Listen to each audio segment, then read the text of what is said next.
Wow, good morning, everybody. It's great to be here. Welcome to Nation FM Morning Fix, Dr. Wale Akinyemi. Thank you for having me. I'm excited. Oh, it's brilliant to have you in studio. I've been swooning here the whole time, just saying, oh my word, I can't believe that we're having this conversation. Because, like I said, your name is one of those that is synonymous with motivation and inspiration. But we're going to be diving into that. We're going to be talking about mastering the art of storytelling. And so for today, I'm going to ask you the same question, but in a different way when I always introduce our guests to our audience. I usually ask them, tell us about yourself, etc. But today I'll ask, what's your story? My story, that's a good one. My background is in statistics, social statistics. I've worked as a researcher. My first job was at a place called the Institute for Policy and Strategic Studies in Nigeria. So I've been involved in leadership, strategy, and all that for about 30 years. Okay. Then one day, I was living in the US, then went to Nigeria, and my business failed. Now, when my business failed, I went below zero, you know, and then gradually began to build again, began to build. And I think people like a good comeback story because the first time, like, so I've told you my background is in research and statistics and all that. Then one day I pick up a newspaper and they called me a motivational speaker.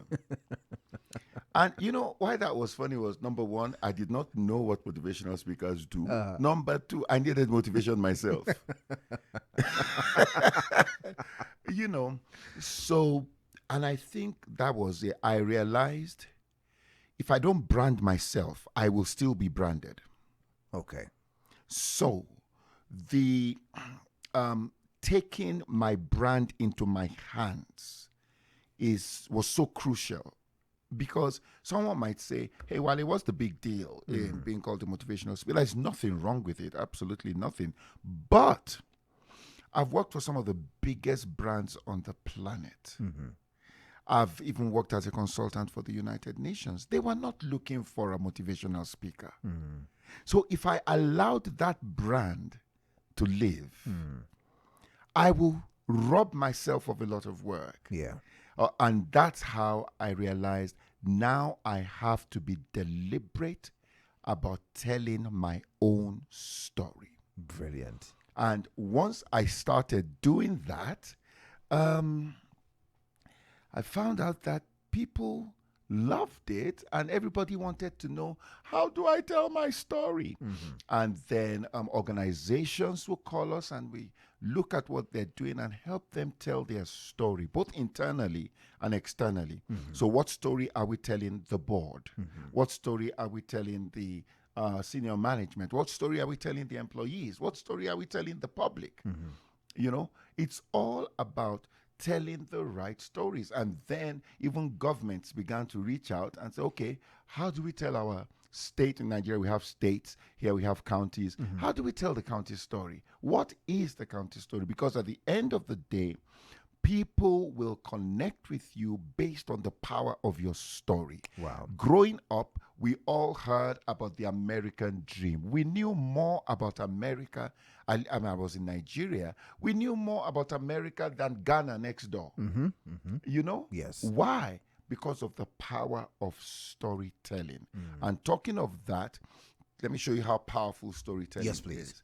Storytelling has helped to reposition Nigeria more than any government policy has done. Wow. How is that? Nollywood. That is true. Nollywood. So we began to tell our stories. And I'll tell you something that one of the Nollywood pioneers told me. When Ghana saw how Nollywood was shaping perception concerning Nigeria, all of a sudden I go to different countries and people are dancing to our music. They know about our food. They see me, they say, Oga. Oga. You know? Yeah. Now, that's the power of storytelling. I was working in Mozambique and people, it was like they already knew me. And when the Niger music came on, everybody went there. So when Ghana saw that. This was one of the Nollywood pioneers told me this. He said the Ghanaian government began to sponsor, pay for Nigerian movie directors and producers to cast Ghanaians. Now, once those Ghanaians blew up in Nollywood, they now helped to pioneer the Ghana movie industry to begin to tell those stories. Wow. So you see how storytelling can shape national perception. Yes. You know, let's look at elections. I'm Donald Trump. You know, and I always ask people this question. If you had to select then, you know, Donald Trump and Hillary Clinton, most people on the continent of Africa, I've asked this, I've worked in 22 African countries. I asked the same question, and everybody said, oh, I would have voted for Hillary Clinton. Then I now tell them, I said, okay, let me tell you a story. I've read all Trump's books. He's been consistent. And his storyline is this. If America was a ship, it's the Titanic. It's headed for destruction. And why are we headed for destruction? We have no money. The country is broke. So when you grow old, there'll be no money to look after you. Why are we broke? Because we have entered stupid agreements, his words, with stupid treaties that are not in favor of America. We have allowed manufacturing to go to China. Our borders are porous, so people are coming from all these funny countries here, and they're all making a demand on the money that's supposed to be yours. He said, so you know what? If anybody can fix it, I can fix it. Why can I fix it? I'm not a politician. I'm a businessman. I can make it. Now, when I say that, I now ask my audience, I say, okay, so if you were an American and you wanted to grow old in America, who would you have voted for? Yeah. Donald Trump won on the platform of telling the right stories. And what makes it the right story? It's the word resonance. Does it resonate with you, with the audience? Yeah. You see, and the sad thing about this is that it may be a bogus lie, but it resonates. but if it resonates, that means when you hear that story, it's giving expression to the thoughts you have not been able to put words to. Yes. That's what's called resonance. And once it resonates, people buy it. Yeah. Wow.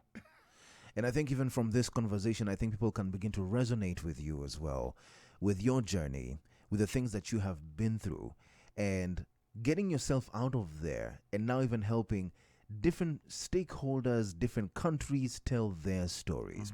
And I think it's pivotal that we started on that front, because we've talked about organizations telling their stories.